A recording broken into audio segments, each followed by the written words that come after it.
Jenis dan fungsi kontrak. A. Jenis-jenis kontrak. Yang pertama ada kontrak menurut sumbernya, yaitu kontrak yang didasarkan pada tempat kontrak itu ditemukan.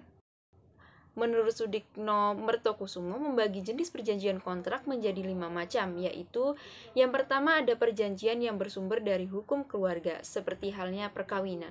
Yang kedua ada perjanjian yang bersumber dari kebendaan, yaitu yang berhubungan dengan peralihan hukum benda, misalnya peralihan hak milik. Yang ketiga ada perjanjian obligator, yaitu perjanjian yang menimbulkan kewajiban. Yang keempat ada perjanjian yang bersumber dari hukum acara, dan yang kelima ada perjanjian yang bersumber dari hukum publik. Yang kedua ada kontrak menurut namanya.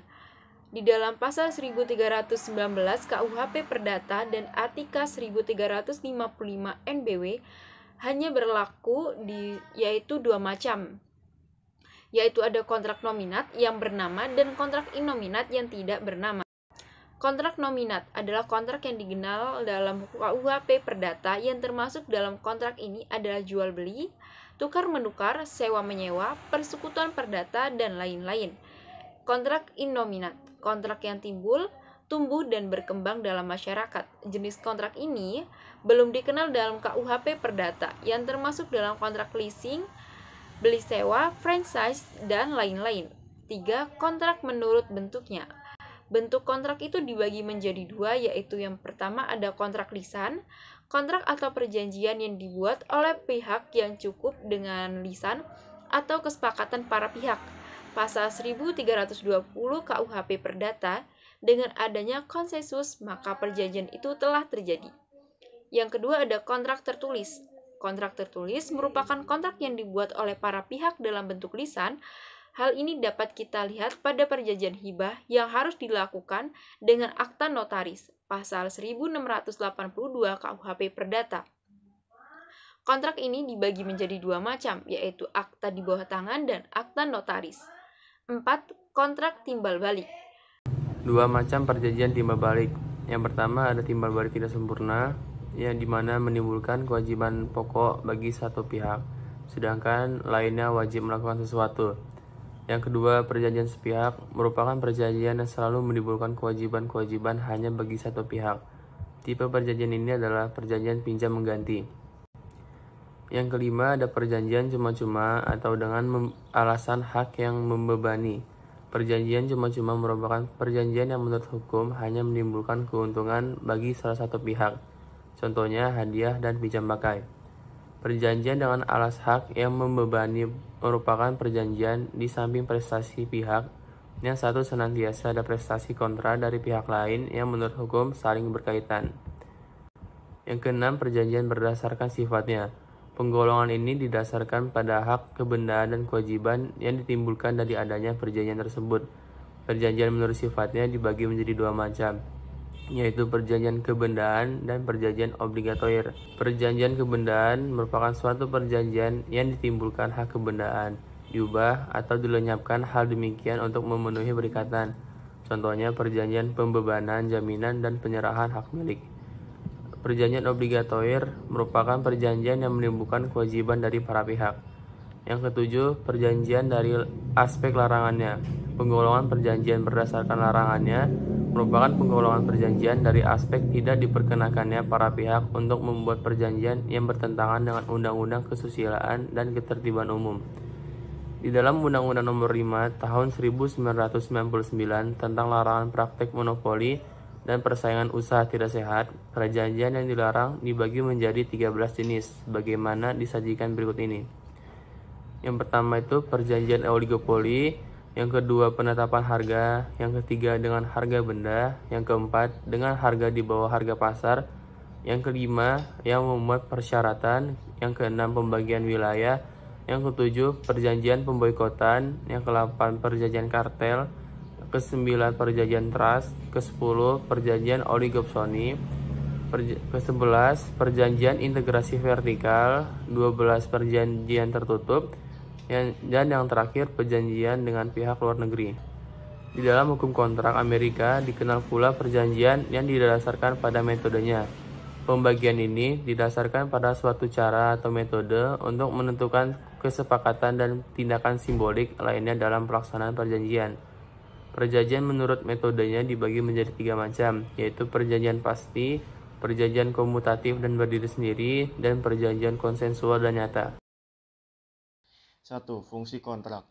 Fungsi kontrak dapat dibedakan menjadi 2 macam, yaitu fungsi yuridis dan fungsi ekonomis. Fungsi yuridis kontrak adalah fungsi dapat memberikan kepastian hukum bagi para pihak. Sedangkan fungsi ekonomis adalah menggerakkan hak milik sumber daya dari nilai penggunaan yang lebih rendah menjadi nilai yang lebih tinggi. Kontrak berdasarkan pasal 1338 KUHP Perdata, maka kontrak sebagai hukum yang berlaku bagi para pihaknya harus bermanfaat bagi pihaknya.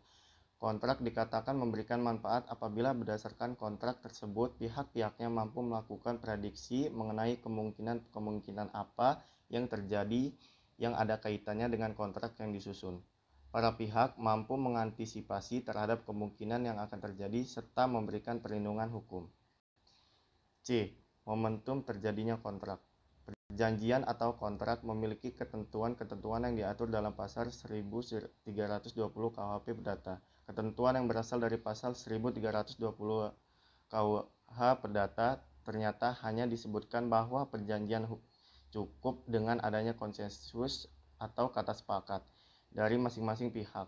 Dari berbagai literatur hukum yang berkaitan dengan kontrak disebutkan bahwa ada 4 teori yang membahas momentum waktu kapan terjadinya suatu kontrak atau perjanjian, yaitu A. Teori pernyataan atau ultimate theory.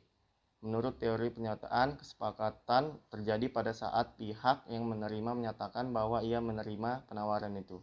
Jadi dilihat dari pihak yang menerima, yaitu saat baru menjatuhkan ballpoint untuk menyatakan menerima. Kesepakatan sudah terjadi. Kelemahan teori ini adalah sangat teoretis karena dianggap terjadinya kesepakatan secara otomatis. B. Teori pengiriman. Menurut teori ini, kesepakatan terjadi apabila pihak yang menerima penawaran mengirim surat jawaban atas penawaran yang diajukan kepada penerima penawaran tersebut.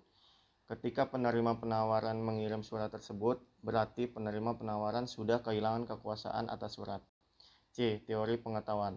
Teori pengetahuan berpendapat bahwa kesepakatan terjadi apabila pihak yang menawarkan mengetahui adanya acceptability atau penerimaan, tetapi penerimaan itu belum diterimanya atau tidak diketahui secara langsung. Kritik terhadap teori ini bagaimana ia mengetahuinya isi penerimaan itu apabila ia belum menerimanya. Teori pengetahuan ini memiliki kelemahan, yaitu memungkinkan terlambat lahirnya perjanjian antara kedua belah pihak, karena biasanya menunda-nunda untuk membuka tawaran tersebut. D. Teori penerimaan. Menurut teori ini, kesepakatan terjadi apabila pihak yang menawarkan penerimaan langsung jawaban dari pihak yang ditawarkan. D. Biaya pembuatan kontrak.